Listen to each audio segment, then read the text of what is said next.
On de la raconte sur Europe 1. Et bonsoir Benjamin Muller. Bonsoir Christophe, bonsoir à tous. J'ai réussi à sauver vos fourberies dans cette actualité qui ne prête pas à sourire. Alors qu'avez-vous entendu de beau aujourd'hui ailleurs? Écoutez, j'ai entendu l'un de nos hommes de conviction, Thomas Guénolé, le politologue, aujourd'hui engagé avec la France Insoumise. Il était ce matin sur LCI où il s'en est pris au rôle des médias et en particulier au rôle des chaînes d'infos en continu pendant des attaques terroristes comme celle d'hier à Marseille. On a une accumulation de faits qui sont mis bout à bout à l'antenne et ça donne du genre, oui alors on apprend à l'instant qu'à 8h11 il a pris un café sans sucre et qu'ensuite il aurait croisé un bus. Toutes les données sont mises sur le même plan et donc ça n'est pas informé, c'est données formes.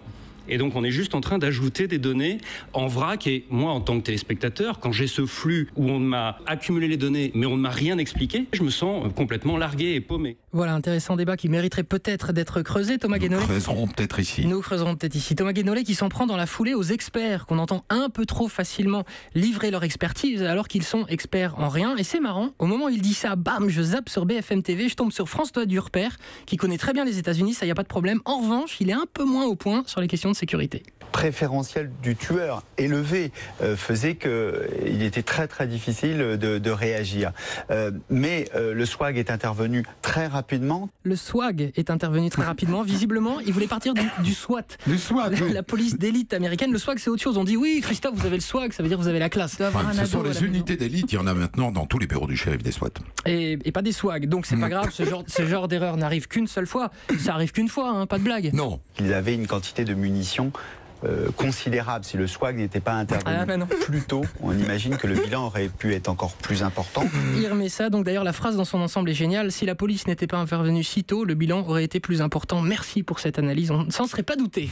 Alors bon, on va pas jeter la pierre à Monsieur Durper, que nous faisons venir nous aussi régulièrement. Qui est ici, très sympathique par ailleurs. Il n'y a pas longtemps, qui est très bien coiffé surtout. Disons que sa langue a fourché. Il n'est pas le seul aujourd'hui à avoir fourché. Pas le seul à avoir lapsusé. Aujourd'hui, Philippe Vandel ce matin dans Melting Pot sur Europe 1. Et 10,4% de part d'audience. M6, pardon. Oui.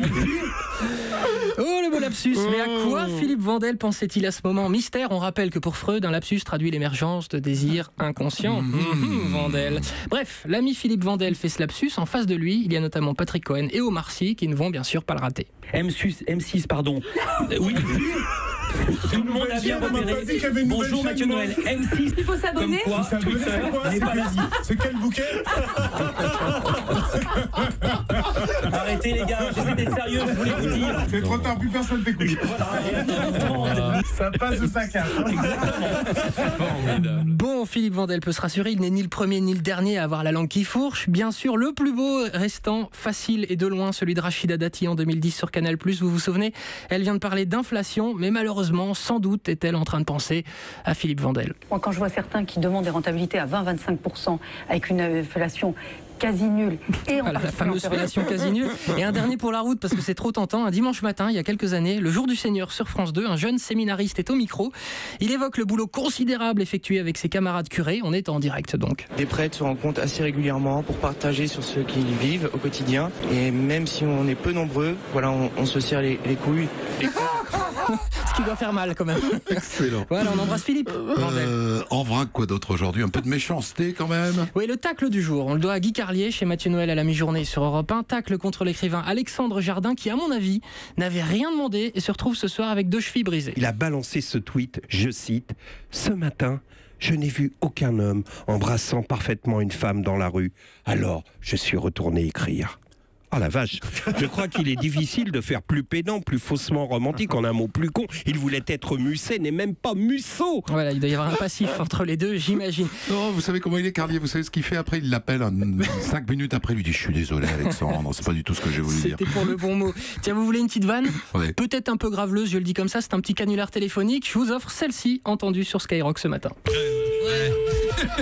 Allô Jean-Luc? Oui. Oui, bonjour Jean-Luc.